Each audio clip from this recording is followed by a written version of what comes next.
afaarahan dhiidhiinka dad badan ay igu barteen oo igu soo follow gareeyeen oo aan meeshan ku walaalowna inta taqaan way yaqaaniin inta aqoonina iska barta waa qamadii isku karis ah aad iyo aad u macaan qamadina dalabo ahay from xaajiga dalbaday xaajiga badiyay iska dhaha kadib qamadigan waxa waaye qamadii oo aan kii dalka aheenin waa qamadii asalkiisa macnaha bulgar waa la dhahaa laakiin turkiyoona ka imaada asalkiisa turkiya iska leh wuxuu u subsan yahay sida bariiska camal uu ka yaryar yahay waqtiga bariiska uu karsamay camal oo qaataa bariis burburka camal sida bariis burburka camal uu yaalaa qaabka uu kariyay aanan jeclahay waa qaabkan waaye marna waa soo gudiyay hadana ku soo celinaya adiga ka soo qaad adoo bariis gaduud oo isku karis ay karinaysid inta jid oo loo maralay u maraysaa basal iyo tuuna isku soo shiidaa meeshan ku soo shubtay basasha markaas aan u shiidid mataqaana iyo tuunta aad cuntada u macaanaysiisa bariiskan aan saana u kariyaa basashiisa iyo tuuntiisa isku soo dhex shiidaa kadib shiishida ku soo daray shiishidkii basasha iyo tuunta isku dhex shiilaya maadaama hadhood waqtiga aan wax ku shiila aanan heleynin hadda ku shiilaya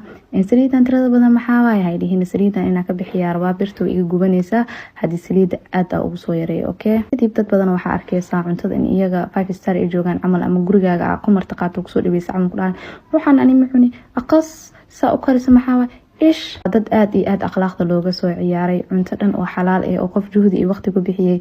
ee komentiyad noocaas oo kale ka bixinayaan yaa ku bilamiyay adii oo ku bacday taasna waxa uu dirwaa dadka akhlaaqda daran ee dadka komentiyadkooda ama cunooyinkooda wax ka sheegaan alxamdulillah gacanteeda aad iyo aad ugu kalsoonahay laakiin waxyaabaas akhlaaq dari waaye badigood ma u jawaabin laakiin hal mar niyadeedu ku soo dhacday inuu fiidiyoga duubay kadib hilibkii aan biyo ku soo kariyay meeshan ku soo shubay hilib arigana aad iyo aad ugu macaan yahay ay nooc hilibkaas oo karsan karta laakiin ariga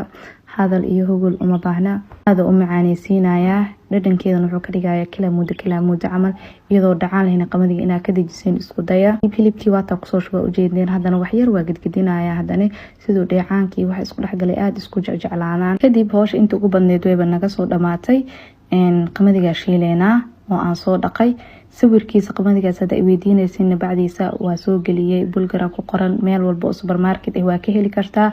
wuuna ka howl fudud yahay qamadiga kaleeto laakiin macaani kuma gaaro qamadiga dalka 100 jeer macaan oo test qurux badan laakiin waqtiga la ku kala duwan yahay kan iyagoo ku karsamaya saahoro idin kugu sheegay sawirkiisana waa arkaysiin hoos u raaca hadaa artid qaab health inaa u karsidna qamadigan qaabka u karsan lahayd waa soo gali page-kayga hoos leh u raaca waaga ascadeynta ku jiraaba u xiisaybo waana dib isku soo cayiliya ilaahu cayila iyo celinin ma uu naqana kadib qamadigeena meeshan ku soo shiilanayna maraqii oo aan hilibka ka bixiyeen oo ku soo daraya kadib marka soo shiilo maraqii oo ku soo shubaya oo aan hilibkii kale tan weydii rabtiin waa ka bixiyay laan oo birtii taawadii ay u yaraatay xogaa qamadiga ugu badnaa isbees fiican inuu hela u baahnaa kan hilib xogaa